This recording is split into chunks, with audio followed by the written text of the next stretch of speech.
A law enforcement analysis says the suspect in the murder of United Healthcare's CEO appeared to view the targeted killing as a symbolic takedown in a direct challenge to alleged corruption in power games, as he described it.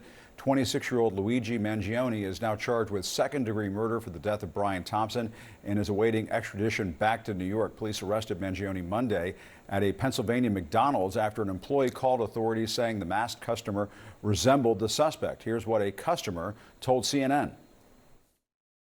It started out almost a little bit like a joke that we thought, or my one friend thought he looked like the shooter. He probably heard us. That surprised me. He stayed there as long as he did. From what I was told, the worker that took his order,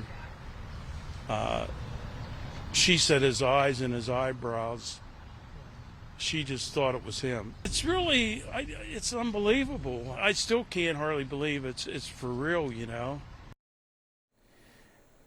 Mangione surrendered without incident. Police believe he was the man who stepped behind Thompson on a Manhattan sidewalk last week and shot him in the back before walking away. Former classmates of Mangione also say they are shocked.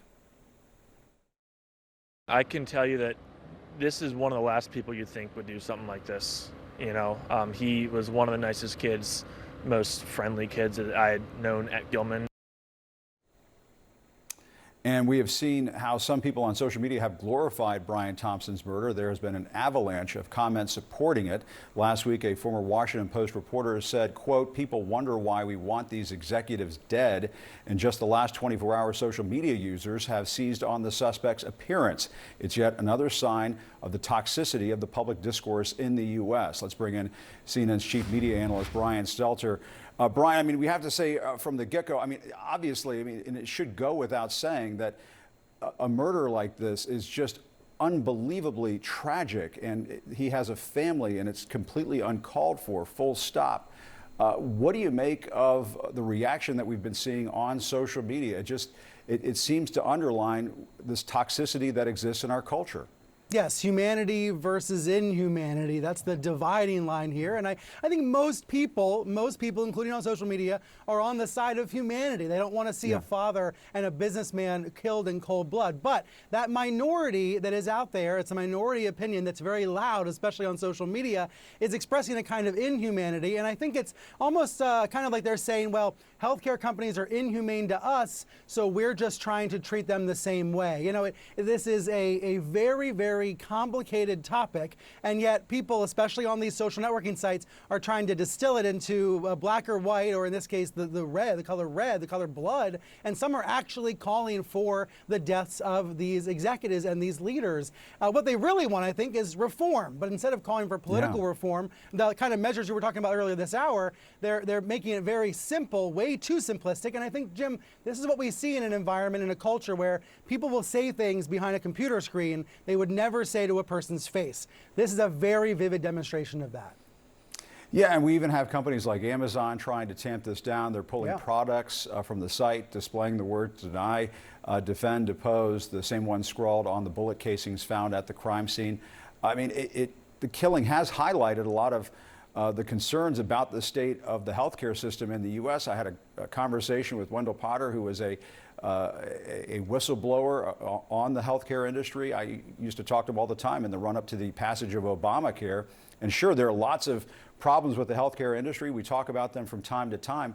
But to think that this somehow justifies what took place, it's just awful. It's just horrendous. Right. I think that the challenge here is that there is some nuance, right? Journalists, politicians, you know, elite types, we would be making a mistake to ignore the vitriol that's out there, to ignore these reactions, to just tisk and say that's not happening, or try to be the decency police. There is something real here. There's pent-up anger and emotion and passion, and that is important to cover, and that's important to recognize so people feel seen and heard.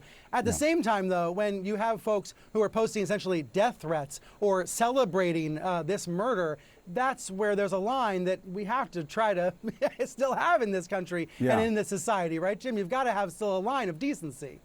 That's right, Brian. And I think you and I were talking about this before the segment, that, you know, certainly if people feel passionately about our healthcare industry, and, you know, I was talking about this again the other day, you know, when you get these statements in the mail from your health insurer that says, well, we're covering this and we're not covering, it's infuriating. You want to pull your hair out.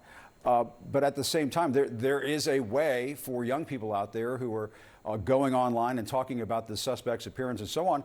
They can do something with their time other than going on these social media sites and posting these kinds of comments. They can go organize. They can do the things that can be done to get legislation passed in this country. It might be a lot harder than posting your hot take on social media, but my goodness, that is how you get real change in this country.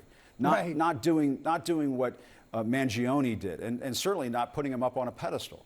Yeah, it's a little bit like the cruelty Olympics online. People are competing to have the hottest take, to make the most cruel comments. And I think we live in an environment now, especially in social media environments, where sometimes there's a people will say they're just kidding. They'll post something that seems very serious, very ugly. Then they'll say, no, we're just kidding. We've seen this for many years now, especially in political debates.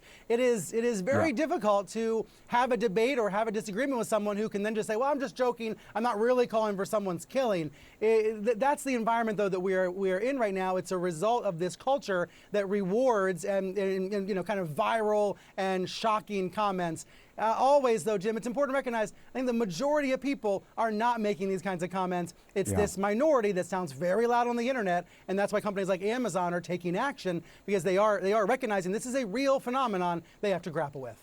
Absolutely. We've seen a lot of people use cruelty to engage in clout chasing in our political dialogue. And that is what is so terribly disappointing. And you don't want it to see it infected across all sides of the political spectrum. And certainly there's a lot to be said about fixing our healthcare industry, but this is just not the way. And elevating somebody who did something like this is certainly not the way. This man had a family. There are people suffering as a result of this. Brian Stelter, thank you very much for your time. We appreciate it this morning. Thank you. Joining us now is Brianna Fox, a former FBI special agent. She is a criminology professor at the University of South Florida. Brianna, thank you very much for joining us. Does it surprise you that the suspect in this very targeted murder surrendered peacefully? What do you think about that? Yeah, there were concerns that maybe he kept the gun on him, so there could be a shootout or even a suicide attempt at the time that he maybe expected authorities to arrive. But very luckily, he did not do that. I think that one of the reasons behind why he didn't is that he feels like there's more to say behind his message. I think he was leaving these breadcrumbs from us, from the Monopoly money in his bag left in Central Park to his manifesto that he kept on him. Things like that show that he really has a strong message he wants to share, and I don't think he thinks he's done sharing that yet. You think he wanted to be caught? I wouldn't say he was looking to be caught, but I would say that he probably expected it. He was sitting there casually in a McDonald's. It seems like he'd gone across the state by bus and then was potentially coming back, maybe even in New York City. I think the big thing was not necessarily whether or not he was going to get caught, but how much media attention, how much support for his messaging that he could drum up essentially in the interim while he was on the run and now since he's being held in under arrest. Yeah, and Brianna, police say Mangione was found with a weapon, a handwritten manifesto attacking corporate America. Here are a couple of quotes according to a police official who saw the document. Quote, "These parasites had it coming," he wrote, "and I do apologize for any strife and trauma, but it had to be done." A law enforcement analysis says the suspect apparently this was essentially saying that this was a targeted killing as a symbolic takedown. What do you make of all that? I think that's correct. It seems like every piece of evidence that we have so far points to that. But one thing I would say is considering that there is this, sort of support for the message that he has been, advocating about the healthcare industry. To me, that would say, why didn't he go through legal means?